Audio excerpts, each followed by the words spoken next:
Morning, Kris. Good morning. I just want to ask about the number of players that you're working in, and getting minutes to, and just how important that is for your team. Because when you started this series, there was maybe some question as to, guys coming back, who will be usable, who won't be. And as you're moving along here, you seem to be able to depend on a bunch of guys. Yes, able to depend on a lot of guys. Not sure what I was going to get out from certain guys and how long I was going to get them up and running and playing well. It's hard coming back from injuries, especially when you've been out for such a long period of time. Evander Kane, Klingberg, Trent Frederick, numerous other guys coming back from injuries, but ones that have been out for a long time, it takes a while to get going, especially the bigger guys. And then not only finding their game is important, but also finding their game and how it fits within our game and who they're going to play with and who's going to complement who. But, starting to see some things right now, and, hopefully we can build on some momentum. Clearly, you're going to have to win a game or two in LA. Can you just maybe describe the tactics of when you're there versus when you're here? Is it having much of an impact on the decision on Leon and Connor together, the matchups? What's the difficulty in going there now? Absolutely. Well, we know they're very strong three-line teams. They heavily depend on matching, or they feel very comfortable with that. And when they're at home, it's much more easier to do that. So we're going to find some things that we feel comfortable with those matchups and who can go against who. The way our game was, how we finished with the four lines that we had, certainly we feel comfortable with any four of our lines playing against any one of theirs. So it's not that we feel that we have to protect anybody, but I guess it would be more of how can we free up our offensive guys, and obviously McDavid and Draisaitl, and not try and stay away from the matchups they want. So, obviously it's going to be a big part of the game. They're going to have to face it. We can't hide away from it, but maybe we can get a few more shifts away from what they want. Hey, Kris. Darcy Kemper was named a Vezina nominee this morning. You guys, he's made some big saves against you guys, but you guys seem to get to him eventually in the third periods especially. What is it your team is doing to kind of being able to kind of break through, particularly when he's had strong first and second periods? Yeah, I'm not sure there's anything that, like our scouting report, we are trying to score goals the same in the first period as we are in the third periods. We just find ways to do that, and I think that's just more of the mentality of our persistence. I think ultimately the difference is we're showing a little more urgency later in games when we've needed it than we have at the beginning. So, we got to balance on playing, that playing with that urgency, but not making mistakes. And I think we've been a little maybe too cautious to start games, which have allowed us not have that same offensive play as we have in the second half of games. You scored the second goal, bounced in off a leg, third goal, shot from the point. I know sometimes there's a tendency to try to make the one extra pass, when you have such good offensive players. Do you get a sense that, it always comes down to just get pucks to the net, get people to the net, and regardless of who's playing, you're going to get opportunities? Well, one thing I've always found since I've been here, I've been very impressed and maybe even a little surprised at how motivated or how the guys are focused on winning and will do anything at any cost. And, as an outsider before I got this job, I thought of the Edmonton Oilers as this high-skilled, freewheeling offensive team, and they score these tic-tac goals, highlight reel stuff. But, in my time here, I've been really impressed at how motivated they will score goals any way they have to. And, and changing our strategy to simplify things and make it a little more blue collar and maybe less pizzazz. Guys have been very willing to change their games and wanting to do those things. And, as a coach, I've been very pleased with that. I'm very fortunate to have a group of guys willing to do whatever is necessary to win hockey games. So I think our guys are willing to just do anything. And, of course, when you have McDavid and Draisaitl, you're going to see some nice goals and some nice plays. But I don't think it really matters how it goes in the net for them. They'll want to get the job done. Kris, going back to the injured players, how do you balance it as a coach? Do you need to see, because I'm sure players come to you, coach, I'm good, I want to play more. Do you need to see the results before you can start, elevating minutes to guys?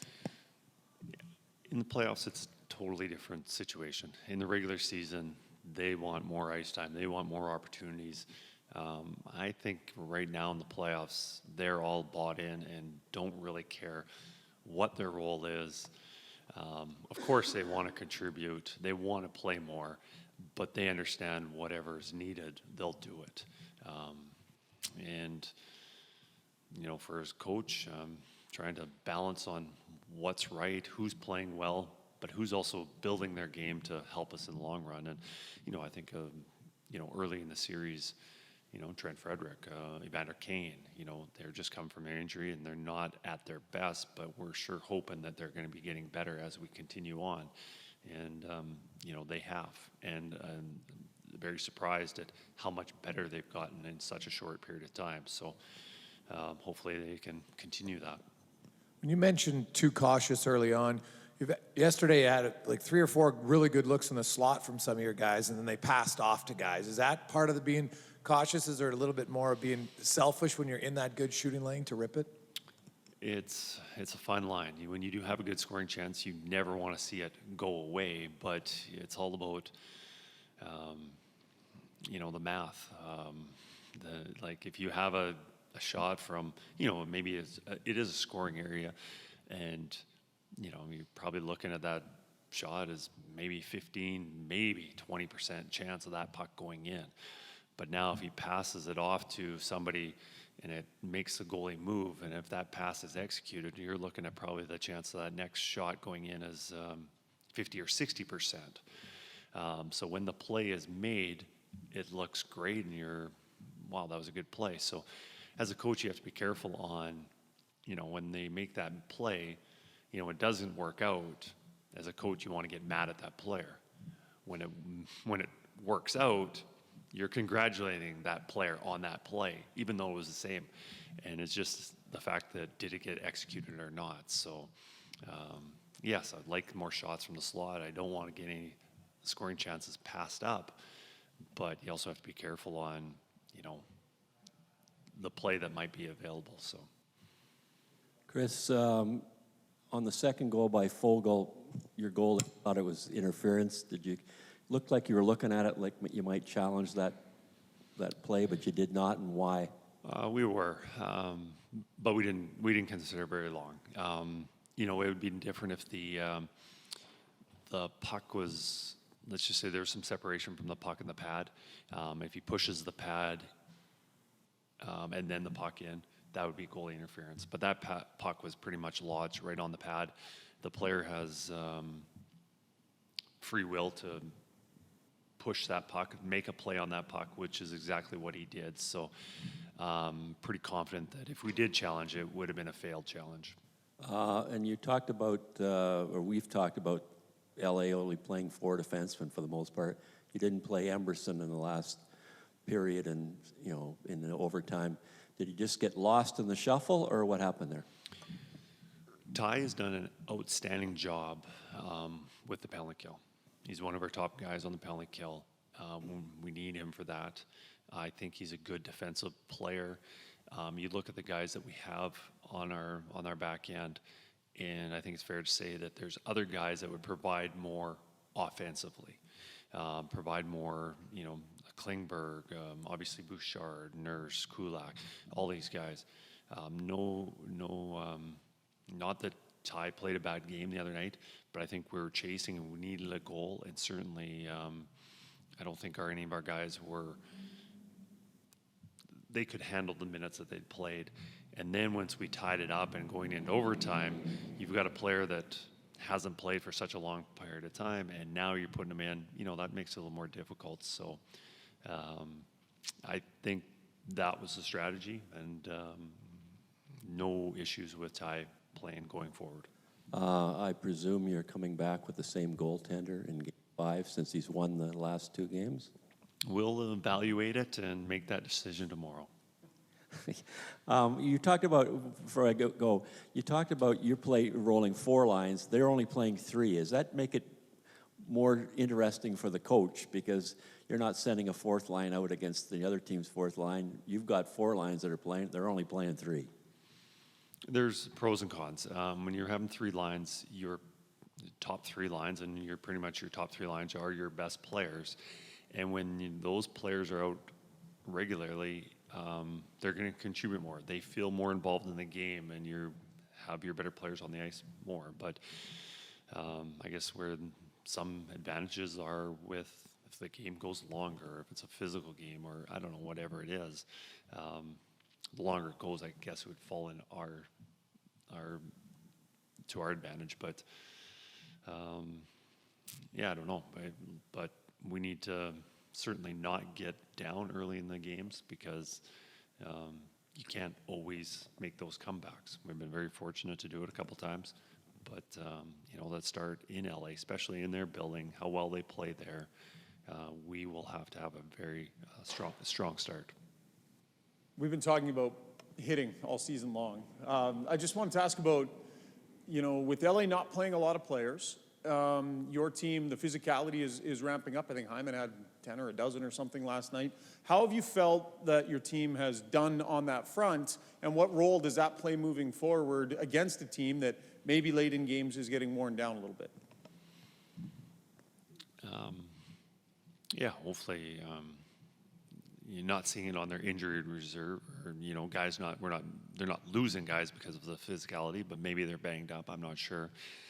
I think one thing with wearing a team down, the physicality is one, finishing your checks, that has a lot to do with it. But I find it's always more difficult, tiring, having to defend. Man, especially defensemen, if you spend a lot of time in the offensive zone, if you're controlling the play, it's easy for a defenseman to play, 30 of the 60 minutes, if not more, if you're not having to defend. Now it's a little bit different if you're chasing, if you're trying to take pucks away. So, I think the physicality's been good for our team. And controlling the puck as much as we did later in the half of the game.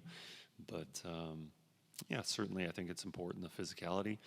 But you also have to be careful with physicality because often the sticks aren't as good, the stick details. And when you are wanting to have a big hit, it is hard to keep your stick on the puck, breaking up passes, which allows the other team to make a play. And you always hear the saying, take a hit to make a play. Well, that player who's taking a hit from the opposing player often has a stick up in the air, so it's not actually that hard to make that play.